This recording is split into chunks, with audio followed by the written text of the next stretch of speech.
देश उभरा नहीं है या दुनिया उभरी नहीं है और एक नई बीमारी आपके सामने आ चुकी है जिसका नाम है ब्लैक फंगल रोग।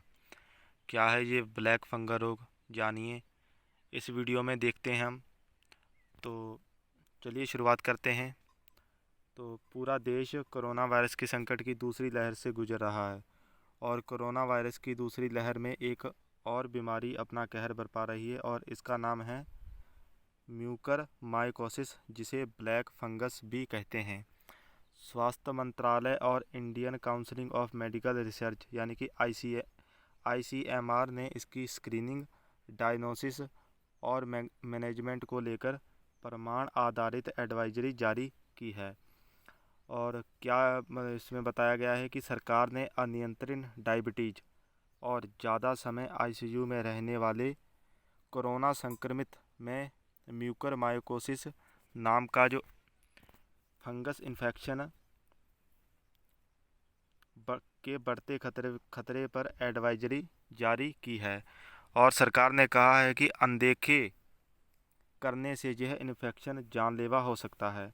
कोविड-19 को मात देने के बाद यह संक्रमण म्यूकर माइकोसिस की वजह से आंखों की रोशनी गंवाने के मामलों में भी वृद्धि देखी जा रही है। तो देख सकते हैं कि किस तरह से यह रोग जो ब्लैक फंगल है वो अपना कहर बरसा रहा है।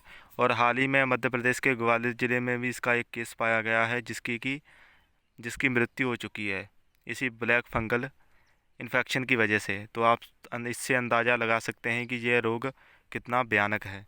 चलिए आगे देखते हैं और क्या बताया गया है डॉक्टरों के द्वारा। तो आगे है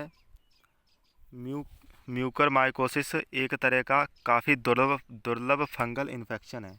एक तरह का ये फंगल इन्फेक्शन है जो शरीर में बहुत ही तेज़ी से फैलता है और इसे ब्लैक फंगस का नाम दिया गया है। म्यूकर माइकोसिस इन्फेक्शन दिमाग, फेफड़े, स्किन पर भी हो सकता है। ये दिमाग में भी हो सकता है, फेफड़ों में भी हो सकता है और अपने बाहरी स्किन पर भी यह इन्फेक्शन हो सकता है। और इस बीमारी में कई मरीजों की तो आँखों की रोशनी भी चली जाती है और वह कुछ मरीजों के जबड़े और नाक की हड्डी तक गल जाती है। तो आप अंदाज़ा लगा सकते हैं कि इससे यह पता चलता है कि ये तो कोरोना वायरस से भी खतरनाक बीमारी साबित हो रही है, जिस तरीके से इनके केसेस में ज़बरदस्त वृद्धि देखने को मिल रही है। देखिए आगे देखते हैं कि किन किन व्यक्तियों को ये संक्रमण होने की पॉसिबिलिटी बढ़ जाती है। आगे हम देखते हैं।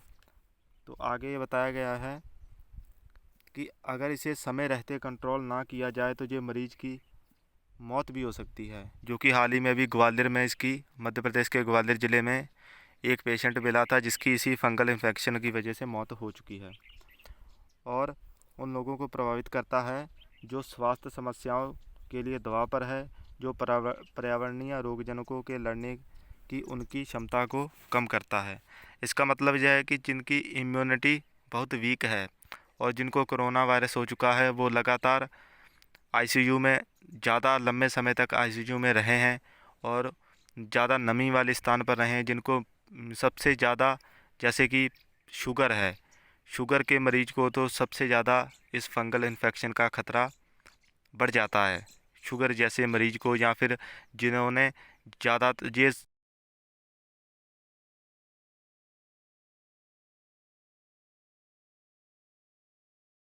ये ज़रूर है जिनको कि पहले से कोई जैसे कि रोग है, जैसे कि शुगर हो गया या फिर वो आईसीयू में ज़्यादा दिन आईसीयू में रहे हैं, उनको ये खतरा बढ़ जाता है। तो चलिए आगे देखते हैं और इसके लक्षण क्या क्या हैं।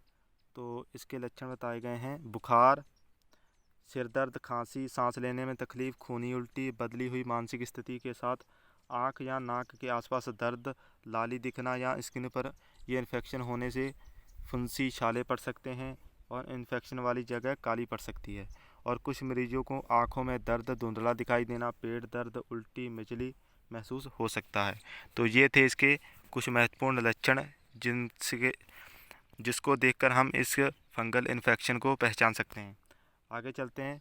तो आगे बताया गया कि हालांकि इसका इलाज एंटी फंगल के साथ किया जा सकता है, मतलब एंटी फंगल जो एंटीबायोटिक है उससे इसका इलाज किया जा सकता है, लेकिन तब किया जा सकता है जब इसे पहली ही स्टेज पर हम उसका ट्रीटमेंट चालू कर देते हैं। यदि अनदेखा किया जाए तो यह खतरनाक हो सकता है। चलिए आगे चलते हैं। लेकिन ब्लैक फंगस में सर्जरी की भी आवश्यकता हो सकती है। डॉक्टरों के अनुसार डायबिटीज़ के नियंत्रण करना, स्टेरॉयड का उपयोग कम करना और इम्यूनोमोड्यूलेटिक ड्रग को बंद करना सबसे महत्वपूर्ण है। जो कोरोना वायरस में ड्रग्स का ज़्यादा प्रयोग हुआ है उन मरीजों में इसकी होने की पॉसिबिलिटी बढ़ जाती है। तो आगे क्या है, म्यूकरमाइकोसिस, जिसे बोलचाल में काली फंगल कह रहे हैं, इससे कई मरीज सामने आ चुके हैं और इस समस्या से पीड़ित लोगों में कई तरह की समस्याओं के साथ सबसे बड़ा खतरा अंधे होने का है और इसके ज़्यादातर मामले अभी महाराष्ट्र और गुजरात में हैं। अभी भारत में ज़्यादातर मामले इसके महाराष्ट्र और गुजरात में देखने को मिले हैं। तो चलिए दोस्तों, आपको ये वीडियो कैसी लगी और ये जानकारी कैसी लगी? अगर अच्छी लगी है तो प्लीज़ वीडियो को लाइक कर दीजिएगा, चैनल को सब्सक्राइब कर दीजिएगा और डेली ऐसी वीडियो को पाने के लिए प्लीज़ चैनल को सब्सक्राइब करें। Thank you.